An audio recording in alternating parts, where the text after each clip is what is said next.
Good evening, colleagues, and welcome to the first meeting of the Corporate Policy and Finance Committee of this municipal year. It's Wednesday the 12th of June, and we're in the Council Chamber, Town Hall. Let me, before I start, just make a few background comments, and this is to assist members. You'll have been to meetings of the Council. I think everybody's been to a meeting of the Council, but I suspect that the Chair hasn't explained to you how these meetings run, and it's very helpful, I think, if before we go into the meeting, just the protocol that's followed, which is laid down, yeah? Now, to a certain extent in the meetings, we don't follow the protocol exactly as is in the standing orders. Standing orders. It's at the discretion of the chair. So some chairs just allow the discussion. Other chairs are much more formal. The way I handle it is at the start. There are 4 new councillors here who've never been to a meeting before. What we'll do is we won't stick rigidly to standing orders, but we'll operate as follows. First, if you want to say anything about any of the, you only talk, this is the important thing, you only talk about the agenda item which you're discussing. So if you start going off-piste, I'll just stop you. So you're talking about the agenda item under discussion. That stops a lot of wasted time. I mean, I've seen council meetings where people spend an hour talking about something that's actually not on the agenda. So we talk about what's on the agenda. There is an opportunity to have things put on the agenda. Essentially talk to me, and if anybody wants something on it, I will, I'll take a view. Mostly the view is okay. Right. Secondly, if you want to talk, you don't, in council meetings generally, and this is across the whole country, you don't discuss with each other, actually, and this is always a surprise for new councillors. Everything is directed to the chair. And if you indicate that you want to speak by putting your hand up.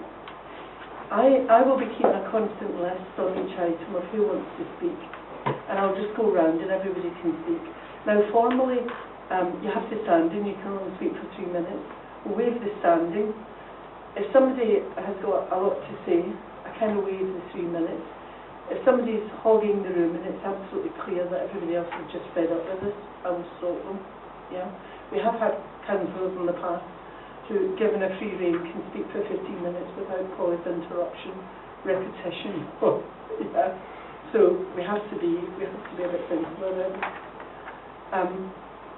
Something is that the way I like to handle these meetings, because these are very factual meetings, they're just focused on the finances.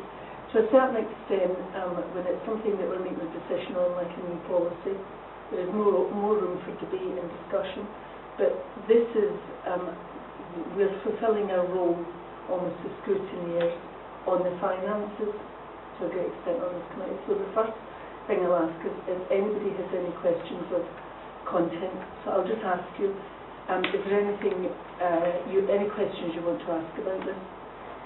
You'll find that those of you who are familiar with corporate accounts will find that the way the public sector puts their accounts is very different, and there will be a period of 2 or 3 months.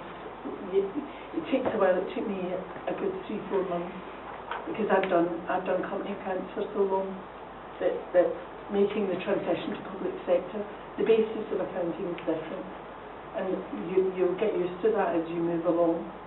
Yeah. The second, so just ask questions if you don't understand something, and Paul is always happy to explain. If somebody wants more detailed explanation of how the accounts are put together and how everything hangs together, I think Paul's always happy to spend time with new councillors and just explain everything to them, because that speeds up the process a lot. Yeah. Right. The next thing is I will ask for issues. So we've got one item on the agenda today, and you may have a concern on issues you want to raise. Yeah. You can raise those concerns and issues at that point. Okay.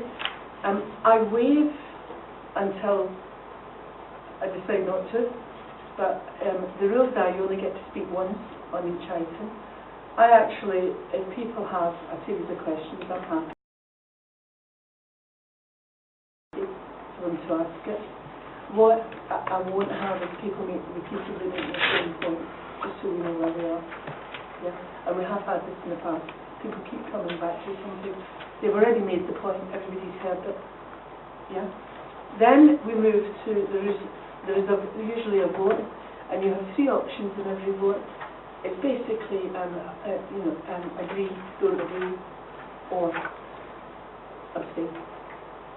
And sometimes we will take on very few things, and I think something like the budget, you take a recorded vote so we know what everybody's done. Most things it's a show of hands, yeah? So and it's very important that you keep your hand up, because we've had enormous upsets in the past, because people put their hand up to indicate to the chair in the officer sees it, but other members of the committee might not, and then there's a disagreement on what the vote was. So put your hand up, keep it up until the vote's been taken. At each thing, the numbers will be read out to you. If anybody has a problem, say then, yeah, and then we move on. And this way everything's clear, everybody knows where they are. Okay, it's such a small committee, it shouldn't be an issue. It's when you have committees of 12 people that it starts to get more tricky. Okay, so I'll start to run through each of these agenda items now. And feel comfortable, take jackets off. Rather than here. And we'll start with apologies, and we have apologies, I believe, from two of our members. Councillor Paul and Councillor Turnbull Have sent their apologies. Okay, declarations of interest. I'd like to remind members that they have to make any declaration of disclosable career and or personal interest that they may have in relation to items on this agenda. Are there any declarations? No? Of course, we all made our general declarations on becoming councillors, Yeah, there's nothing specific that I need to raise. No, and that is another thing the councillors find quite difficult. And it could be, for example, that we're talking about a charity that you're a member of, or a relative that works with in the town. If that happens, you are not going to be, you have to leave the room. For example, I have to leave the room when East happened in Gardening Club because my husband's a member. So I always leave the room when that's and somebody else takes over the stuff. So if you could all just bear that in mind and leave the room when these things are discussed. Mary, Melanie? is having an allotment an interest in this? Yeah. Oh, then I have an allotment interest, but it's general. Yeah. Yeah, don't worry about that because it's not on the agenda. Yeah, okay. That's why you have to go Yeah. through the agenda and just check that you don't have any Okay. interest. But they will come up for discussion because they get an annual grant. So when that comes, you will have to leave. If it's the one you remember of, you have to leave. Okay. Okay. Chairman's report and urgent items. I don't have a report, no. And I don't think there are any urgent items. Public questions in accordance with Standing Order 22. No, thank you. The minutes of the previous meeting, and I believe the only two members who were there is Rosemary Farmer and I. And at this point, you are asked to, so we're both agreeing it, I will sign it. Just again, so you're aware, as this is the first meeting, the meeting is not considered closed in effect until we've approved the minutes at the next meeting. If you see anything in those minutes which you don't agree with, yeah, you think that is not a reflection of what we've actually said, you will get copies of them in advance. It's probably best to comment in advance. But if you miss that and you want to bring it up at this meeting, you're free to do so. And it will be left open until there will be a vote on whether the people there, whether that's accurate, and then the change will either be entered or not. Yeah. Melanie. Thank you. Is this an opportunity, if you have any questions about, if there's actions in here and you've got any questions on those? No. It's not this. This is just purely, is this a reflection of what was discussed in the meeting? Yeah. Okay. And these days,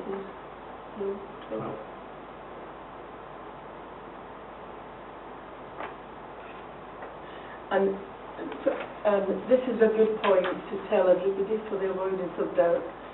If an item comes up, say in the accounts, you're there to look at the actuals versus what was budgeted for it and to discuss the finances, not the action. The action would have been agreed by the council at an earlier date. This is not a meeting where you can revisit decisions taken by full council. Yeah. Again, that's something new councillors are not necessarily aware of. Once it's done, it's done. The time to debate it is if it comes up again, either in the next annual plan or in the budget for the following year, or yeah. Chair, can I pick up on Councillor Piggin's comment that she just made? Yeah. What we're going to be introducing from the next meeting is a resolution tracker. So that where the minutes have got a resolution, a report will come back on each of those, giving you an update of where we're at with those. Okay. Thank you. Okay. Right.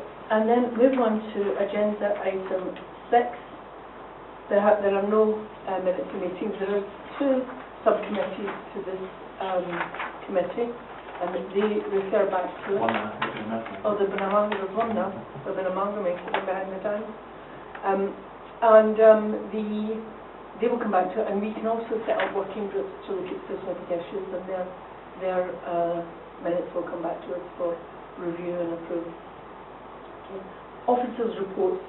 This is the substantial part of the meeting.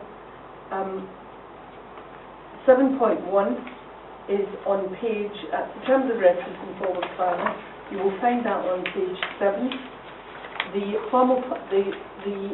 forward planner sets out the work programme for the year, and it ensures that we consider everything at the right time. First, may I have any questions of understanding on the forward plan? May I just ask how rigid it is? This is rigid, yeah, because this is the schedule of accounts really, and it's how the accounting year operates.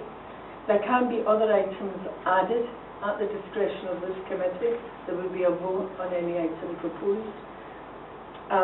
You could also, sometimes you have an item come up at one meeting and you feel it's not been sufficiently addressed, and you can refer it to the next meeting. Although that's rare, I think it's fair to say that's rare. Thank you, that answers the question. So it's possible at this stage to enter, in fact it's possible at any stage to enter items. It's not like this is it for the year, you can enter other items as we go. Yes, I was just going to say, in fact, it is actually a living document. It's a living document. It comes up repeatedly. This is my dumb question. CPF.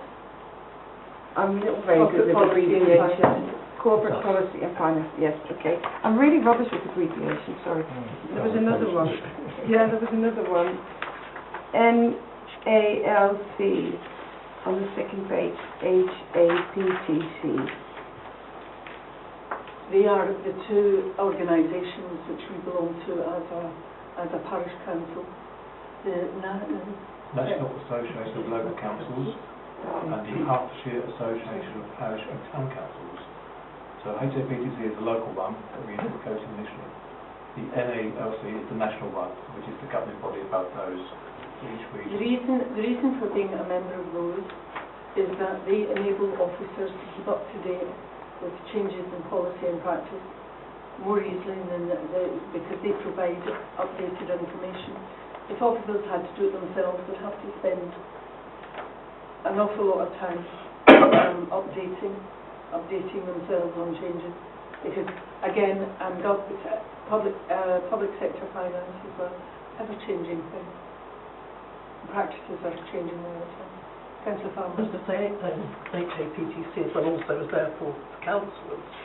Yes. To be members of, and it will, for instance, it can provide training, and it provides conferences, and so it also, if you do need it, in fact it does have an arm that can do a certain level of very basic legal advice. Yes. So yeah, you can get through some of that, which is nice. So I love that. I'm going to take advantage of it. Any other questions of understanding? No? Right, moving on. Any issues?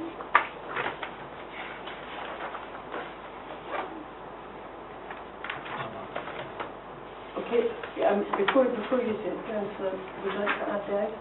Just to say that on the September meeting, we are looking to bring back a report on the town hall harbour improvements, just to give members an update of what has been done over the last year and possible plans going forward with buildings. Okay, Councillor de Court. Just wanted a clarification on the business plan and the budget. The business plan is obviously discussed in September, where the committee wishes to see the next business plan. Presumably those ideas go to the whole town council before we see them again in November, otherwise we can't know whether it's worth making any progress. Yes, that's why that's a very, very important committee Okay.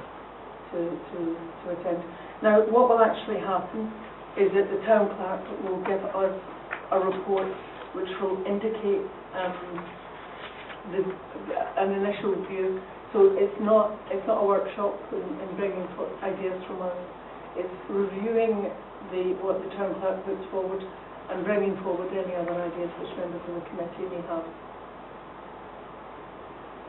Chair, can I just add to that, the council meeting in June, there'll be a paper specifically on the business plan 2020 onwards, which will set out the kind of the timetable and the process that Councillor Maynard's kind of alluded to there.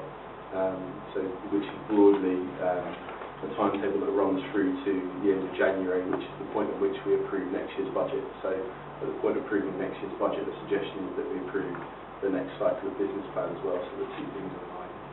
So June council will be great to detail. Okay, any other questions? I know it's now the big things are things like risk. Don't worry, you will see it, but a lot of the work on that gets done in the subcommittee. The one subcommittee. So. On the subcommittee, will we be seeing a timetable of meetings for the subcommittee? Yes. I don't think it's been done yet. No. At the first meeting, when that's organised, we'll be arranging the meetings for the rest of the year. Okay. Right.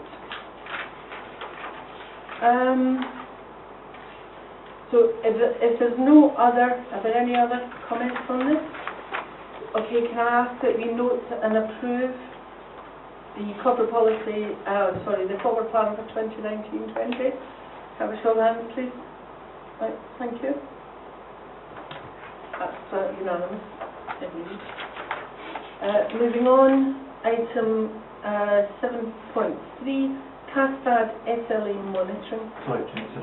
Oh, 7.2, 7.0 is the provisional outcome, the perennial favourite. I could have possibly missed that. Right, we'll start with questions. Well, first of all, anything to add to this?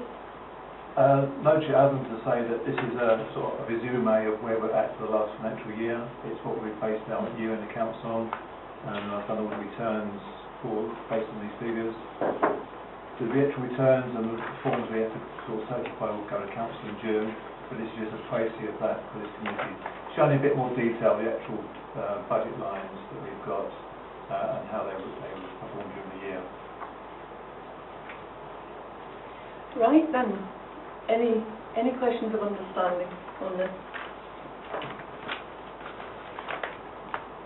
Sorry, in the very, very basic, but you did say the difference between public accounting and commercial accounting. Presumably, despite it being the other way round, this is done on an accruals basis. It's not just receipts and payments. Yes. Any other questions? Obviously adverse variance on the Lidecker car park fees, and you explained that was out of order, etc. equipment, because we're relying on it going forward. What's the process? Who's responsible for that collection and any failures for that to be collected? If I just come in there, the collection is done by the district council. Right. Yeah. On our behalf, and they return the money to us. The issue for those councillors who are not aware, There was ongoing vandalism, and this is more than once, this was on an ongoing basis, and money was being stolen from it. At this committee, we have said that we'd like cards used. The problem is that many users, elderly users, may not have cards, so that would preclude them from being able to park in that car park, and this is an issue, because not everybody has a bank account. So we are, at some point, we will be making that move, but it comes up regularly, and but we are going to have to make that move at some point, and I don't quite know how we handle the issue of older people. I think actually it's becoming a non-issue now. That was a significant issue 5-6 years ago, because you can't take away people's ability to park by giving them a payment method that they can't use. So there's money still there, which makes it a target for thieves. And they just saw off things, don't they? Break it to get at the money. So we will be looking at that, I think, again, to see what we should be using it. What's there at the moment is still cash, isn't it? Yeah, it is, Chair. So there has been a previous resolution of the council to move to cashless. It hasn't been implemented as yet, partly because there are certain kind of legislation that the district has to go through in order to put that in place around changes to the way car parks are run. That coincided with the last period of vandalism, so the focus was on putting that right rather than going to the cashless. Yeah. On the forward plan, you would have noted that in September there is an item on Lydica car parking charges. So that is car parking charges, but it does pick up the wider issues of how people will pay and that sort of thing. So you have the opportunity there to take some, and be asked to take some decisions on that. Just on a point of understanding there, we get a lot of comment that there are no parking spaces. We have never quite understood that, because Lydica car park has lots of parking spaces. And one of the reasons we came to do a parking survey is to find out what was going on. Now, a personal hunch, and this is only a hunch and I may be wrong, is that when people say parking spaces, they mean they mean Barrows Way West, next to near the lift, or at the bottom, and they mean a half dozen parking spaces outside Sainsbury's when they're talking about parking spaces. And in fact, I know, because I've had discussions with people, I've probed and I've said, what do you mean? And they mean on-street parking in the town. When they talk about it, they don't mean providing parking spaces that they may have to pay for. So there is a disconnect. The fact that Lydica car park is not fully utilised, and people say there's no parking in town. So we have to, and people do know it's there. They do know it's there, but they don't use it. It's not merely on the agenda, but since you just said up, it's used much more heavily at the weekend or on Saturday. That's because it's free. Because it's free. So they do know. They know it's there, but they don't want to pay. So anyway, there was another No, just a question. The huge variance on legal and professional fees is your opportunity to say, well, that's lawyers for you, but I'm just curious as to why, one figure was budgeted and what happened that it came out as so much more. Westfield, yeah, it's all cost associated with we're up to date with the sale of Westfield site, so it's a tender stage and that. So does that not get capitalised then? Part of the expense of the development? It's a question about another part of it, which is the adverse variance on the purchase of the minibuses. I know we bought them for the hopper. There's the background I want to understand is it wasn't planned for. So what happened in the year that made us decide we were going to buy two buses? It seems a bit sudden decision, but I wasn't there to know how that came I think about. it went through other committees, didn't it? It went through the other committees. Yeah. So it went through council, Chair. So I guess the timeline of that was that we received as a town council a specific request from Harpenden Connect, who are the community interest company who run the scheme, who basically said our previous minibuses are now out of action. We're having to pause the scheme. Is there anything that the town council can do in order to support? So off the back of that, we held some. We had an initial resolution from committee, I think it was Community Services, to say, are you happy for us to explore? We then looked at kind of the business case behind it to see, how we could get involved in it. If it would be of interest, we can circulate the kind of the agreement that we've got. I'm conscious that the new councillors wouldn't have seen that. But essentially that's the kind of timeline. It was a request that we received. It was their request, so it was unexpected. That's fine. Yeah, certainly. Thanks, Dennis. This will happen through the year. Community organisations do come in, and we have to. Sometimes we have to respond fairly quickly because they have a difficulty and they need help.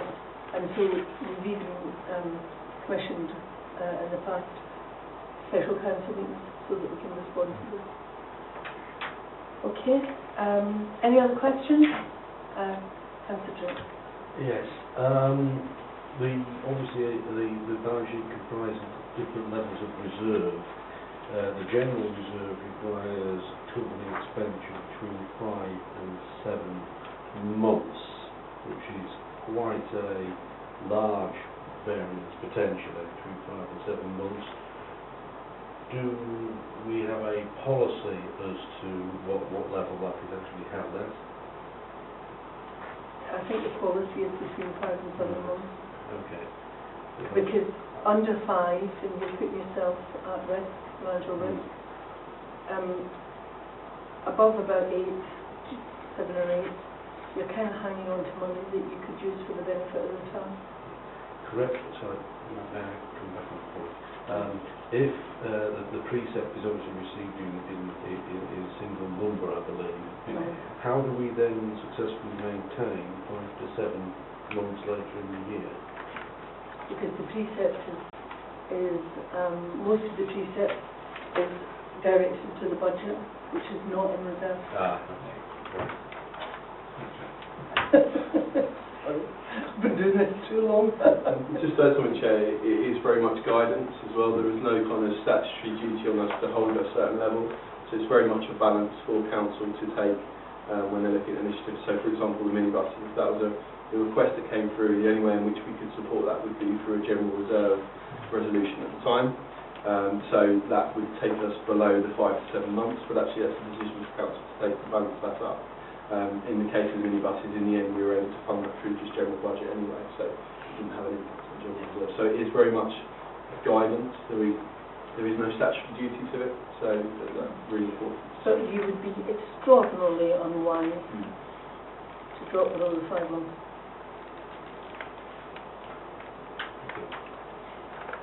Any other? I did have a question. It's now just a comment. I sent a load of questions already over and just say thank you. Just to say thank you for answering.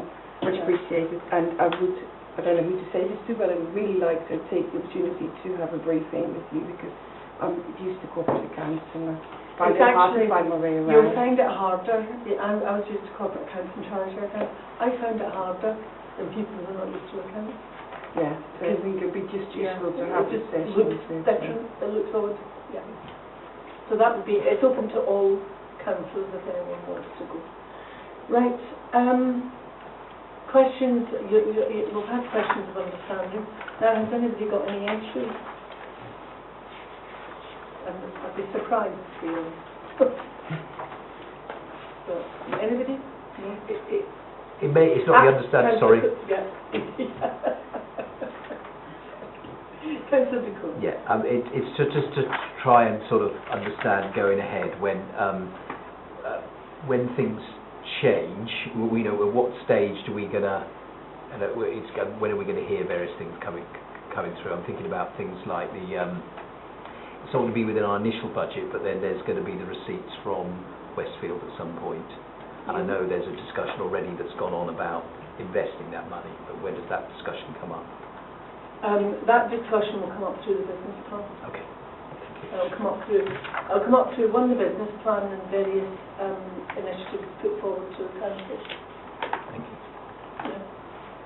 If I may, Chair, just to come back, on the day-to-day budget, you'll get reports to each of these meetings, right, with an update where we're at through the year. Yeah. We see we see the outcome regularly, so you will know what's happening. But what you're talking about is something else completely. Okay. That's the forward plan. Okay. Any other questions? No? Okay. The recommendation is we're asked to note the report. Can we note the report, please? Sure. Thank you. Okay, CASDAG 7.3. Right, CASDAG 7.3. Just to give you some indication of the background, we've had a long relationship with Citizens Advice. They were in this building, from the building being built basically. They started, they were here every day, I think it was Monday to Thursday, 9 till 5. Their hours reduced until they were only here 6 hours a week, 2 3-hour sessions, but they still continued to have half the space on this floor, essentially. And the rooms were not available for anything else for 80% of the week. Yeah. This was discussed for about 6 years, to my certain knowledge, having sat through those discussions year after year. And then eventually there was a number of discussions with them about their usage. We asked them the number of people who were coming, because the number of people who were reporting through reception was very, very low. And it was the same people coming regularly. There was a long period of discussion about this, and eventually we came to a decision as a council that we would offer them rooms in the council building for any hours they wished, but those rooms were going to be just available to other people as well.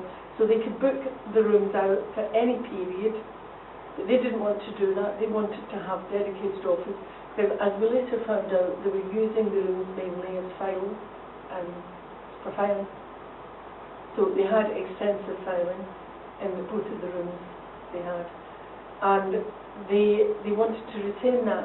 And they also had an issue that if they were coming in on a periodic basis and just using it as a temporary office, they had an issue with IT, and they couldn't have volunteers do it. They had to have a member of staff. For some reason, their policies say they had to have a member of staff coming. So they asked us for, I think it was £15,000 to fund the member of staff coming. It was 8, 15, it was quite a large sum, I remember. We regretfully declined, because we had looked at the usage figures, and that would have been a very large sum of money for each user. You know, it would have been cheaper to have them come here, hire a taxi for them, send them in the taxi to St Albans, let the taxi wait and bring them back here, than to pay that out. And we did that calculation. So we gave them the offer. They declined. We then offered them a sum of £5,000 per annum. They said they wanted to move somewhere else. They didn't want to work through the town council. We offered them £5,000. They declined actually at that point. They then, it went quiet for about a year, and then they came back and asked again for the £5,000, which we'd offered it in the first place, so we agreed. But one of the things we said was that in the past we'd had no data on what they were actually doing, and their description of what they were doing was not tallying with our records of who was coming in and out of the building. Yeah, and so we asked them for, as part of the service level agreement, because this, after all, is residents' money, which is going towards them. We asked them to give us information about what was actually happening, both in terms of the number of residents from Harpenden who were going to the local citizens' advice meetings and what they were there for. Now, this was in the light of there being a large presence of citizens' advice, which they get paid about 100,000 a year. If you take into account the grants they're given and the overhead, you know, they're given free office space. And if you work that out, it's something like 100,000 a year by St Albans District. Now, something like 40% of that is paid by Harpenden residents. So Harpenden residents are paying for the presence in St Albans and their presence here.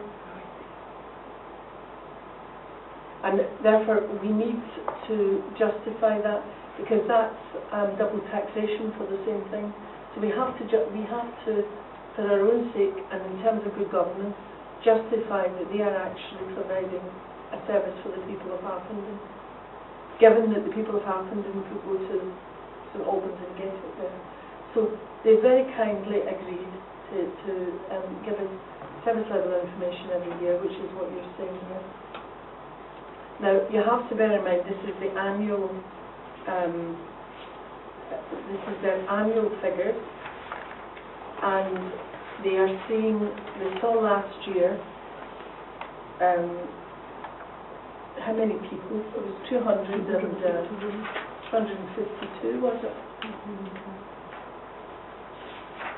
241 people. 241 people. And if you divide 5,000 by 241, that is one of the key indicators we must look at. What is that? About £20. It's about £200. 20 per person. How much is it? 20. Yeah. And the other aspect of it is that we knew that many people from outside Harpenden we now have an indication of that. If you look at it from Harpenden, 5, 10, 15, 20, £5,000 divided by 200, about £25 per Harpenden resident. Now,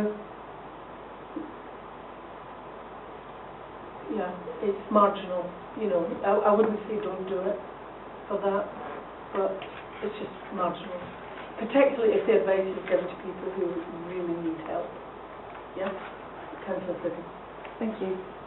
Yeah, I was looking at this, and one thing I don't get out of this, and I was just curious, it's a brilliant service, I think it is. What I don't really understand is what would these people do if they weren't here, and what is their sort of waiting time? Like if they go to those two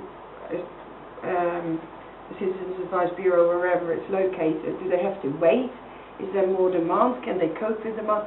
Is there any, would it be appropriate if the person came to talk to us about this, that we could, or is that not really how you do it? What do you mean us? Like if she comes and talks to us in a meeting about the Citizens Advice Bureau and what they do. Well, we've had that several times. Okay. Yeah. In terms of waiting time, I believe they're seen fairly quickly. There's only a handful of people go to every session. Their issue with them going to St Albans was that some of them might not be wealthy and might find it difficult to get to St Albans. Well, given they have 200 odd people from West Harpenden, I would struggle with that. I think average house price 1.2 million. I would say though, if a young mum comes in, those type of things can be really hard. If you've got a baby and you can just walk to the high street and pop in somewhere. If you have to drive to St Albans, that makes it much more complicated. Which is like I think this is really helpful to see what it goes on. But I would like it a step further and just sort of see, well, is this meeting demand, and would these people otherwise have been able to? Well, we have asked that, Yeah. Councillor Piggott, on several occasions, but I don't think we'll listen. Yeah, Chair, so I mean what we can do is we can take some further questions back to Citizens Advice to get some further clarity on things that would be useful. The other thing we have asked for is a specific breakdown in terms of the 4 wards in Harpenden, what the issues are for those people presenting for those wards. just to get an idea as to, are they in line with the general themes that they're seeing across the whole numbers, or are they slightly different? Now, they have provided us with something today, but to be honest with you, it's been sent over in a format that just can't really read it and understand it. So, You haven't seen what they're saying. so the suggestion is I'll email that out after the Okay. meeting, so you can have a look at that. That Yeah. might give you some more detail in terms of the specific Harpenden people we're Yeah. presenting. And you also have to remember that there are other, in Harpenden of the Money Advice Centre, which provides the same sort of advice and help. So there's competitors to Citizens Advice. And the Harpenden Advice Centre is actually located closer to where the area need is likely to be, the real need, rather than people complaining about the landlord. Yeah. Councillor Farmer. Yes, I was going to say, because I have spent time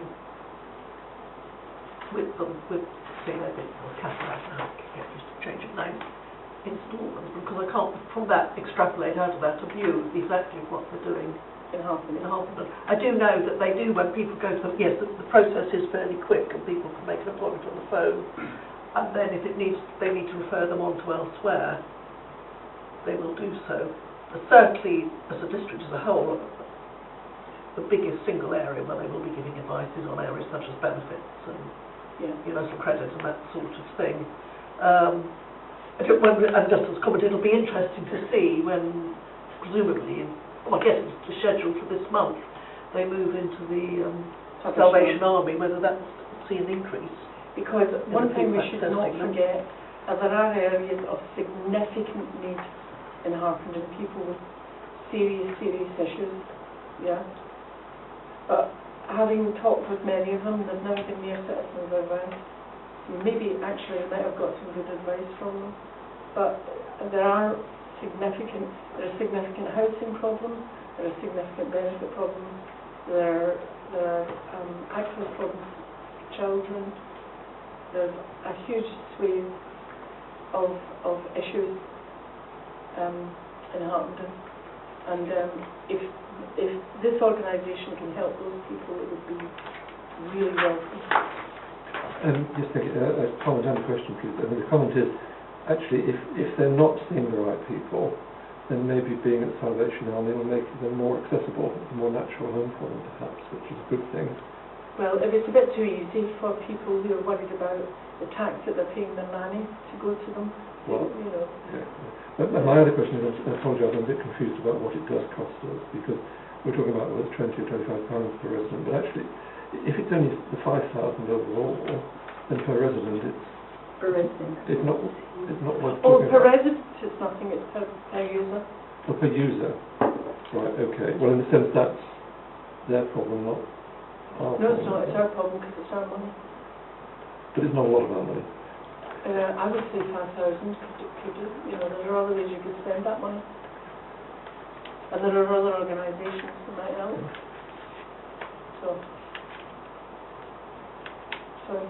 Sorry to go again, but if we think, so I think the other side is pushing back on the uses, but the other side is this enough and are they doing enough to get to those people? Well, that's Could we help them to do more to get to those people? Because I think, you know, it is a wonderful thing, and the fact that in Harpenden there's still people in need, that's really awful.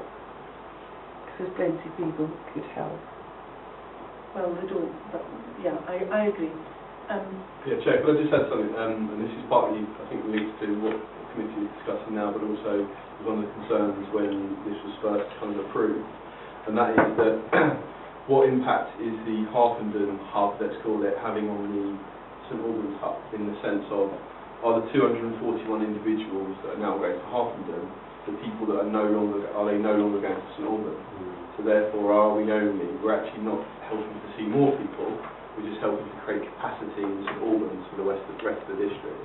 So that was the other concern that was put forward, and I think it's something we need to have some more data, I think. So understanding, okay, this is 241 additional people, and they're still seeing a lot of Harpenden people in St Albans, or is simply we're just making it easier for people to go to a Harpenden venue and actually open up more space for the rest of the district. Now, You may think that's okay or not okay, but I think it's a sort of data that we probably... Again, it comes back to double taxation. Aberdeen people are actually paying twice for, and they're paying for other people's use. Again, given this it's 5,000 pounds per week, maybe not. Okay, that's the questions. Are there any other questions? I think we'll ask questions and we'll discuss issues. So the recommendation is that we note it. This is a 2-year contract. We'll be looking at it over the next 2 years. So this will come back to this committee over the next 2 years. So all we're doing is noting it. And again, if people want more information, I think it's welcome. I think actually our challenge is good for the organisation because it will make them think. Sorry, before we vote, Chair, just of clarity, because you mentioned that we are asking Cassette and asking Jim to give some more information, but presumably we'll be getting that. We're not going to be waiting till the next time this comes up to get it. We'll be getting it. We'll be getting some sort of interim report. Yeah, well, that's correct. Yeah, so I've got some information already that I'll send around tomorrow. We actually have a quarterly monitoring update. So this is their annual, but every quarter they provide with that previous quarter. It's a little bit out of sync timing-wise, but you do get to see this probably 3-4 times a year. So it's got plenty of sight. Yeah, good. Okay. Anything? No? Okay. Recommendation, can we note it? Thank you. Right, we move on. Show and tell.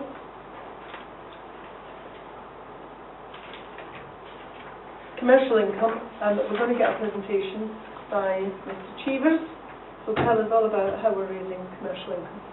Well, I'm just conscious I'm sitting behind most of you, so what I'm going to do is I'm going to point myself over here. There's only a couple of slides, so I'll get Paul to knock them through if that's right. If I stand here, is that if I sit here, that Brilliant. So what I want to do is just to bring a very short presentation on our commercial income work, just to set the scene for this committee in its first meeting in the Merrill year. In particular because commercial income maximising commercial income is something that's very, very important to us as a council. And indeed we have a commercial income strategy, if you like, that was put in place in November 2017 now, which is quite scary how quickly that time's gone by. The reason that it's so important, commercial income, is because by the end of this financial year, it will be worth around £317,000 to us, if as officers we don't hit the targets that we've been set, which is an increase of about 70% on the last 2 years. But importantly, it represents a huge amount of our overall budget. And so, by that very nature, if we didn't have that lump sum of commercial income, we'd have to do one of two things, I guess. Either stop doing £317,000 worth of stuff, or raise council tax by the value of whatever £317,000 is. £30. Yeah, so it's a lot of money. So commercial income is really, really important to us. You would have seen this slide quite a lot. This is from our annual report, so we're quite proud of what we've achieved so far. And what I wanted to do is just set a very brief overview of what the commercial income strategy has been so far, which has broadly had 3 strands to it. So my gorgeous assistant can move it on one. Brilliant. I thought you were talking to me. Either of you, that's fine. So the first of the 3 strands, let's just say that the 3 strands firstly are looking at our existing assets and where we were bringing in commercial income. Secondly, where we had assets that actually we've never really used or thought about bringing in commercial income. And thirdly, looking at kind of future opportunities that we've never really even considered, more around kind of investment, if you like, and trying to bring in different type of revenue. So I just want to flag a couple of things. There are lots more detail in each of these kind of headings, but just to give you a flavour of what's coming forward in the first 2. So existing use of assets. The 2 key things that are flagging here is firstly Parkhall. So Parkhall is an incredible community space. We quite confidently would say that we could probably sell it 3 times over. So we had a new 2 other Parkhalls. We could pretty much fill it out and make it full capacity. In terms of Parkhall, block bookings are king. They're the ones that bring in a large sum of money. a guaranteed amount of money over the year. And our approach on here was to firstly identify the gaps in capacity. So there are some slots over the week which are almost impossible to fill. They're kind of very, very difficult. Some of the Sunday slots in particular, Friday night slots, very tricky for some block bookings. But what we tried to do is identify the ones where actually we probably felt we could get someone in to fill some gaps. So we targeted hires. We're particularly strong on dance schools. We've got all sorts of dance schools that operate out of it, both in terms of their kind of weekly lessons, but also their accreditation, their exams, and all that sort of stuff. And we're very highly regarded in terms of that community space as well. So great focus on parkour has enabled us to go from 44,000 to 52,000 to start with, and we've got a target of about 60,000 at the end of this year. So a decent increase. The important thing to say is none of these are kind of £100,000 increases. The biggest one I'll talk about on the next slide, but together all these small increases here and there add up to quite a significant overall picture. The second thing is in sponsorship. So we've always done sponsorship of events and initiatives, but we've never necessarily had a coordinated approach where we designed packages and sold them out to potential businesses. And actually we've been very generous, in my view, in the offer that we've given to people. Some people have paid £100 to get quite extraordinary exposure really off the back of events. You think summer carnival, Christmas carnival, 18 to 20,000 people attending on the day, you've got people are getting good exposure as a sponsor. So we developed a sponsorship package which has various levels on it, ranging from kind of headline sponsor through to smaller gold sponsors to try and cater for different size of businesses. We've been able so far to move from an annual income sponsorship from about £3,000 to about £17,500, and we've got a target of moving up to about £19,000 by the end of this year. So two particular successes on existing use of assets. So the second one is, what about the other assets? What about things where we haven't generated income before? And just asking the question, is there anything we can do to generate that income? So the first one is probably the biggest success story so far, and that's the concourse. So that's the space outside of the library. It's a town council owned asset in the heart of the town. It's got pretty decent footfall for our town, good visibility. So we saw it as quite a good fit for street trading and street food trading. And actually this was one of the examples of where someone came to us in the first case. As if you're familiar with the pudding stop in St Albans. So Johnny from the pudding stop wanted to actually have a permanent retail unit in Harpenden, but part of his business plan was to try to test the market over here. So he wanted to come and have a street food spot, see if he could build up an audience, clientele, with a view to having a permanent unit.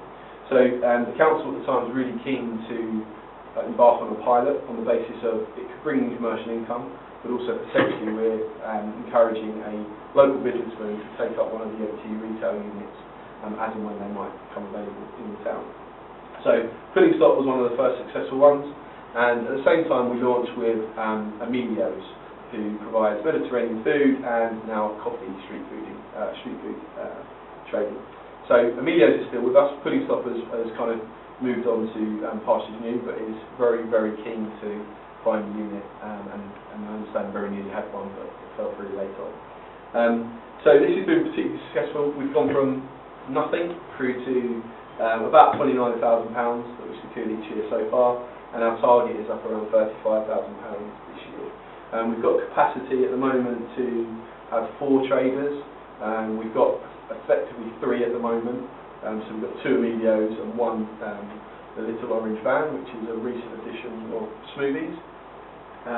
And we're also, as of the 21st of June, I believe it is, subject to street trading licence, we'll be having a fruit and veg seller on there. It's the same guy that actually does the farmers market, new to the farmers market, and has been incredibly popular so far. As a result of that, and comments from him saying, I'd love to come on more often, and people that come to the farmers market saying, could we have someone like that more often? We're doing a pilot with him to be on the other side of the concourse, 1 day a week on Friday for 12 months. So the real benefit to that one is there's no kind of implication to us, there's no power implication, and the others have power implications. but not so. So useful addition. So our target is very much try and get £35,000 of income this year. The second area I'd just like to flag is outdoor commercial events. Now, we do have a target of £9,000 for this, and we've had that target for the last 2 years. Last year we managed to secure 5,000, which was pretty good as a starting point, and that was really focused on outdoor cinema. So last year we ran outdoor cinema for the first time. We've now done it 2 times, so they came back in May.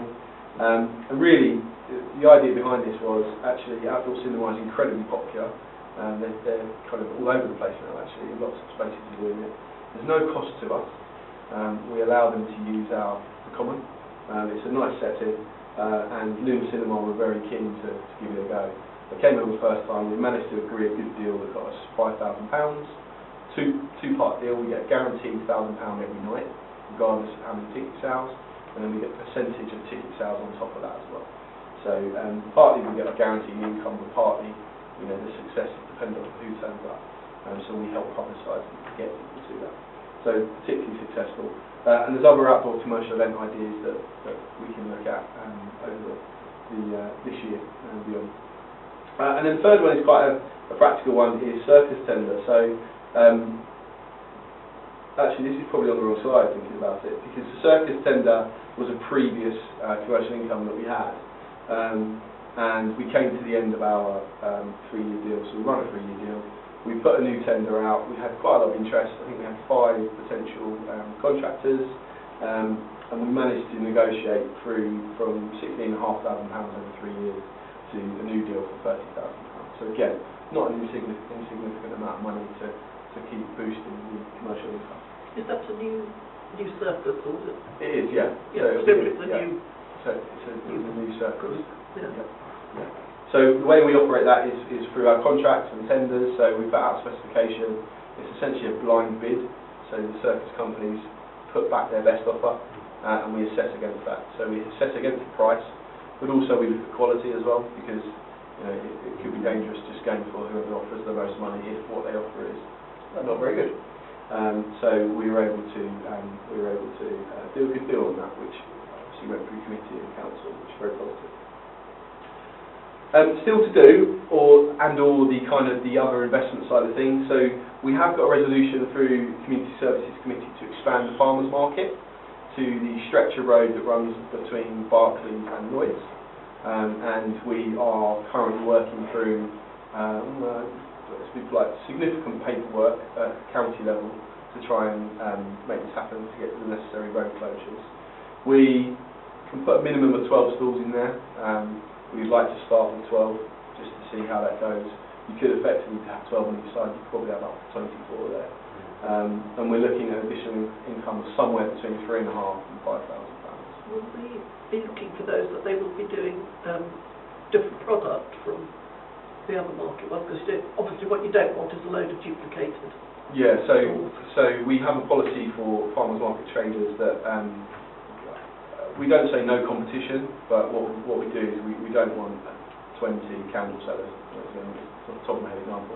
So we will have to, if we increase the number of stalls, we do have to have a bit more flexibility in that, because actually in order to sell them we may have to be a bit more flexible in what we do, but we certainly don't want to flood the same product. But at the same time we don't want to upset our current traders, who are very important to us as well. And many of the current traders have been with us since the market started, so they've been loyal to us, so we should be loyal to them. Yeah. And the idea of it being in that location is to connect the current farmers market site with the concourse and the sort of the arm across the road. So that's a natural area for us to do that with minimal impact on the town.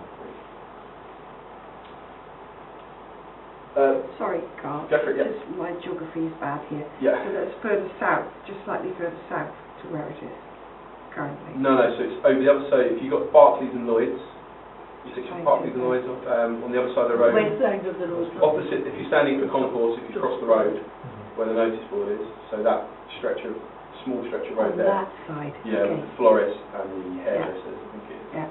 Okay. Yeah. Thank So you. it's that small area there. There is an issue doing it on the green.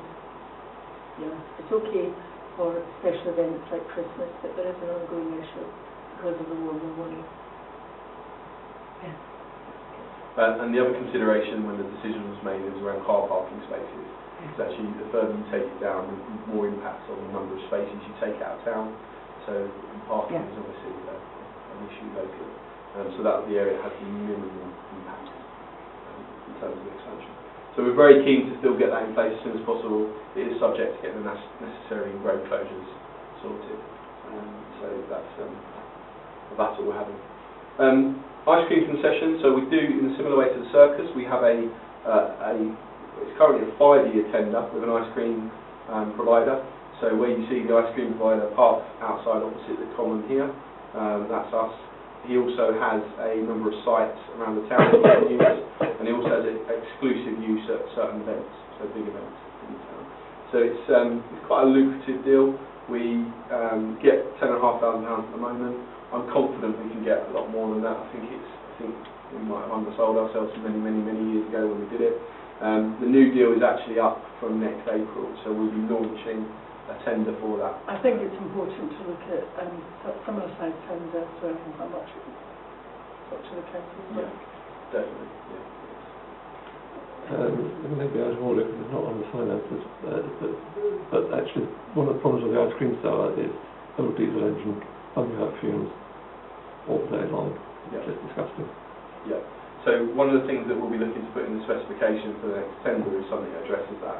So the current provider has already said that. I don't think they could run electric ones. The current provider has already said that actually if he was to be putting in a future tender, then it would reflect addressing some of these issues around the idling and the fumes and emissions.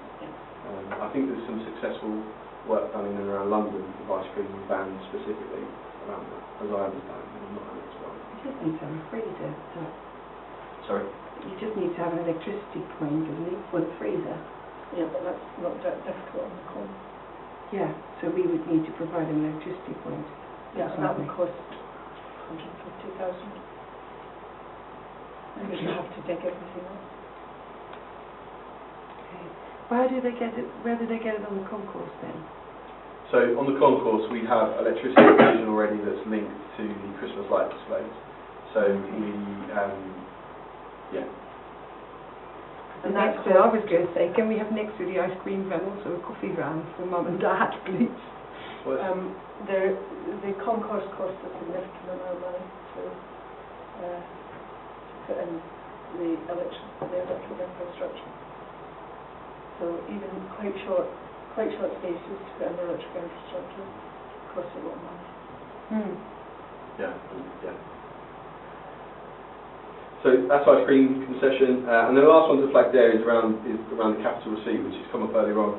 Later in the year when council considers what plans may be for capital receipts, I think there is opportunity in there to look at ideas that may be able to generate revenue, so we can potentially turn some of that capital into ongoing revenue for the council.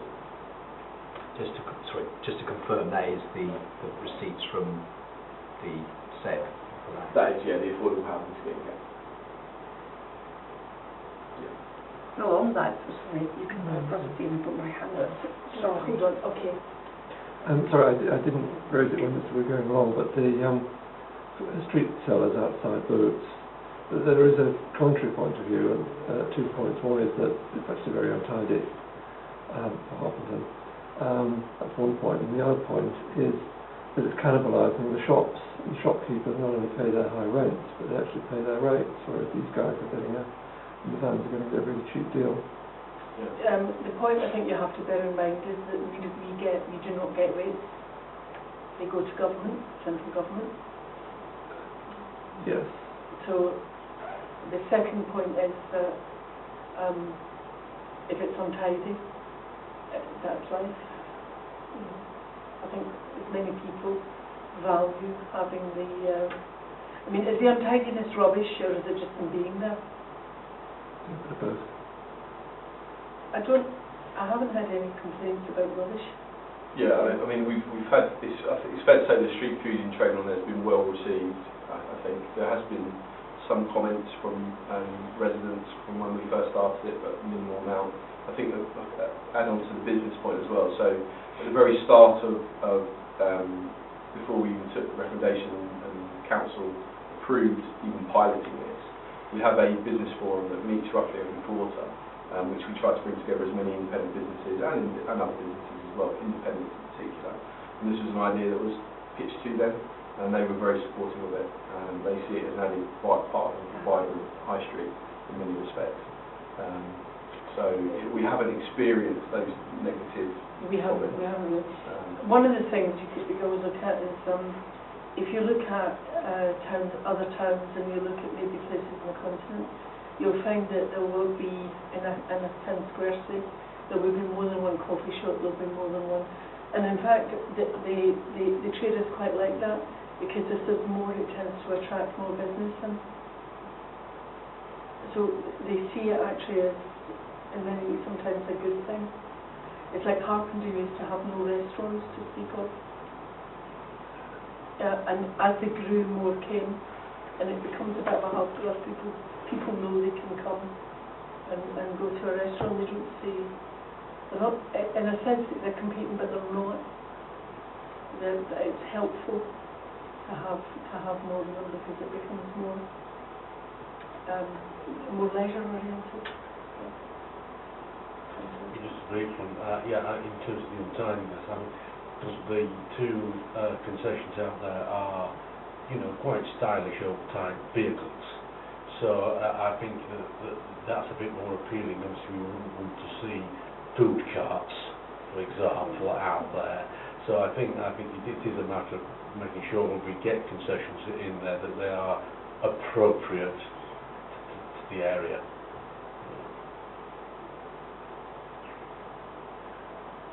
Any other questions? Or I'm not even going to comment on that.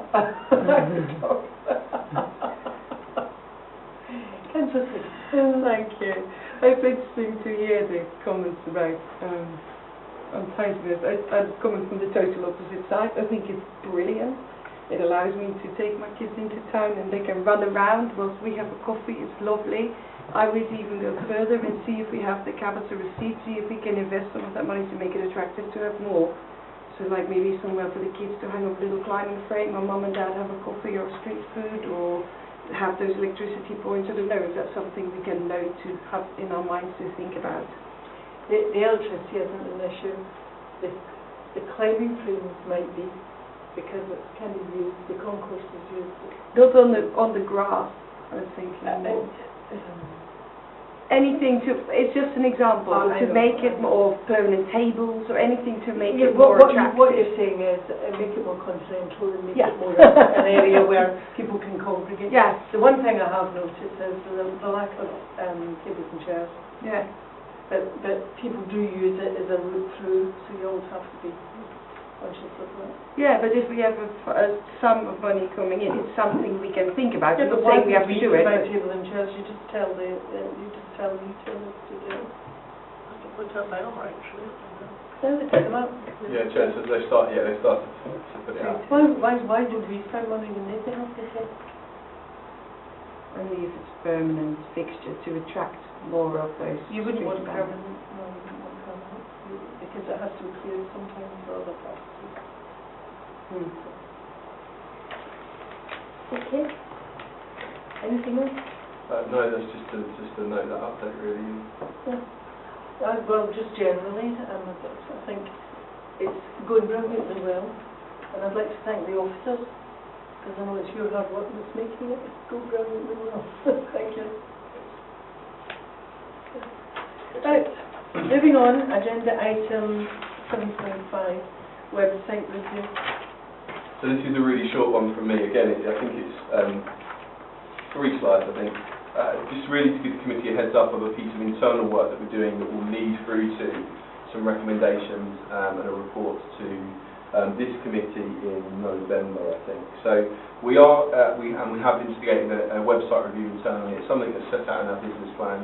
We deliberately left it to year 3 of the business plan because we had other things that were higher priority to start with.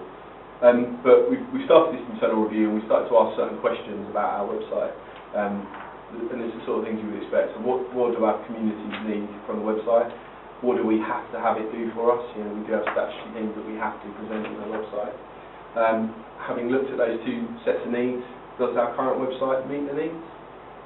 Does it not? Maybe it does, maybe it doesn't. And a very practical thing, but how can we gain greater control over our web platform? At the moment we do have a contract with someone which actually day-to-day stuff we can fiddle around with and change, but actually it's quite tricky to get into the platform itself and have a lot of ownership of stuff. So there's kind of 4 questions that we're asking. To start to answer them, I mean, and one of the reasons why I think it's important to do this, our website in some respects, personally speaking, is very good, and in others it's not so good. So on the left-hand side here, I think this is our homepage. So it's actually updated with kind of live updates. It's quite colourful, it's easy to navigate, and on the whole, it's kind of a good landing point for a website when you look at similar town councils and town councils that you would expect, that I would consider as being pretty good, having pretty good websites. But unfortunately, a website at the moment, that's kind of very much a frontage, and once you get behind it, it becomes quite clunky in terms of functionality. But also, I think there's some question marks around actually the content that we have on there. So the right hand side there is just an example of when you just hover over, for example, our key services here, you start to get all those other tabs, and then quite often when you go in one of those tabs, you've got a series of other tabs. So the layout of it is questionable at the moment, and indeed some of the things that we have on there is also probably a bit questionable. So what we're doing is we're looking at that internally. We are using our officers' knowledge and experience of the website as a starting point, but we're also going to put out a community survey, a very short one, that tries to get an idea of what the communities want from a website like the Town Council. And to try and test some of the things, like if, for example, would you come to, if you're looking for, I don't know, travel opportunities or travel news in Harpenden, would you go to the Town Council website to try and find that, or would you go somewhere else? You may well do, but it's just to test some of those things, some of those sorts of questions that we have, with an idea, I think, of streamlining it and rationalising it to quite a heavy place. I think. Sorry, just a question. Oh, have you finished? Yeah. So there's one more slide. Quick on timetable. So we're going to run over the summer internally with some 2 things. One, we've started kind of an officer survey to look at those 2 questions we had. There are some pages that we've identified straight away that need to be deleted. Some that are super old, some that are duplicated. So they'll go, or they'll be hidden essentially to start with. We'll run through September, October time a short community survey to get community views. We're not going to run that over the summer. Surveys generally are not best to run over the summer unless we're going to run it over an extended period. And as I mentioned at the start, our aim is to bring a draft spec to this committee in November based on the findings that we've had and our suggested way forward, which may range from a streamlining what we've got at the moment, looking at our content and having it a lot kind of short and succinct, but sticking on the same platform, through to doing something a bit more radical, and indeed perhaps looking at smartphone apps and things like that, which some places have really successfully implemented. I'd just like to make a comment, and then I'll take comments from colleagues. The first comment is that what this is not going to give you is a council input into it, and I'll give you an example of something that needs to be looked at. I don't know if we will have the solution for this. I think the technology is going to have to upgrade a bit before we can do that. It's how do you track a decision through? Because one of the problems we've had in the past is people not understanding how councils work and saying that was done without any consultation, when in fact that, whatever it is, has actually been talked about in 3 or 4 times in a number of different committees. But the way things sort of meander through committees and get decided and get sent to another one is sometimes not obvious to residents. So they actually think, oh, this decision must have been taken. I mean, I've had people say it's been taken behind closed doors, but actually it's been taken in recorded meetings after discussion in other recorded meetings. So that would be helpful if we could look at that Also, the other thing we haven't got is it's not an archive, it's a library of documents related to things which are in the public domain. And that would be actually quite useful also. So, Chair, on that first one, so the good news is that the software is there. So we use mod.gov, who are a local authority software for running all our committee reports and all the whole report management system. So the good news is we can, and it's on the website at the moment, you can track the decision for it, so the software there. But it's probably a really good example of why it's not, the functionality of the website is not good. Because actually to try and get to that, it's incredibly cumbersome and it's a bit of a nightmare. So, we've got it, but actually I know the when you platform put doesn't mod help. in, before there was no point even asking. That's it, yeah. Because you needed the back office software to support it. Yeah. But now we've got it, we can start to bring that to the front. Yeah. Okay, that's good. Questions? Sorry to say, just to add, what your approach is obviously right, because from the website says you have a new website, and it's great to start with, and then people say, well, let's add this, let's add that, and then it just becomes out of control, so you then need to go back to the beginning, and that's what you're doing, to think through what's the purpose of this, who's using it, who's going to look for something, and what they're going to look for, and if they're not going to look for it, for example, if you decide they're not going to look for bus times, then just don't mention buses, and the hopper being an exception, of course. So, yeah, great. Okay, any other questions, comments? Just the issue you talked about, the first page. I know I totally accept what we shouldn't do is, as a council, give our views when you're going to ask the community, because we don't represent the people who are looking to find that out. However, that's not to say now I'm going to contradict that, but I think, particularly given the complexity of councils, the relationship with town, district, county and national government, I think people will approach the town council website with a view to they've got an issue.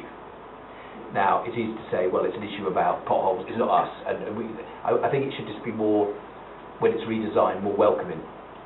So in that landing page, as you had sort of categories, it's more kind of, what are your problems? So it's like, if your problem is, I saw local schools there, I just mentioned the local schools, then it may well be, here's some information about the school just being constructed in the area, latest construction time, and then something makes it clear you're actually looking for getting a place at a school.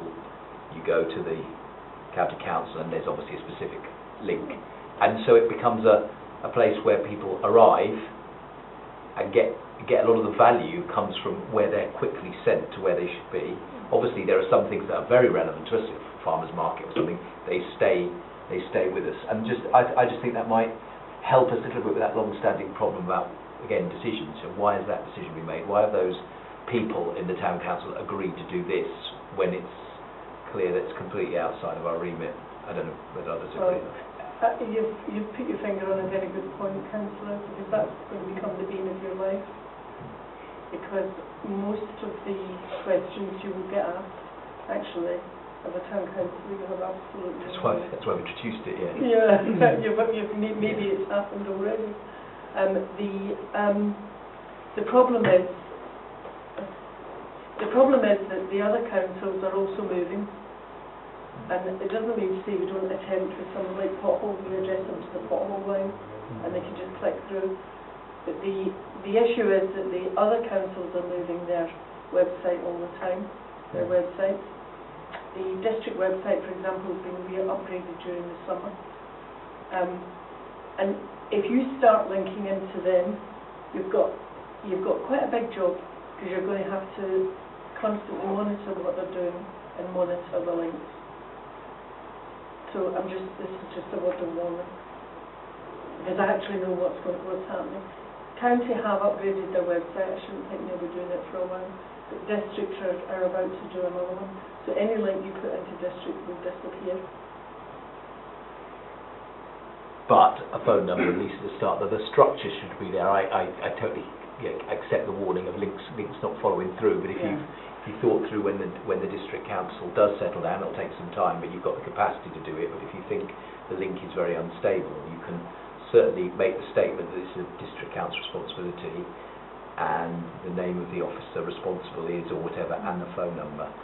The other thing that we've tended to do is to make prominent councillors contact details, and then they can just contact a councillor. Often the issues are more complex, and so the councillor can kind of direct them. And most of what you do as a councillor is your signposting anyway, so especially as a town councillor. Yeah, but that's certainly a point to take on board and have a consider. Anything else? Maybe we could do that through your search function. Yeah.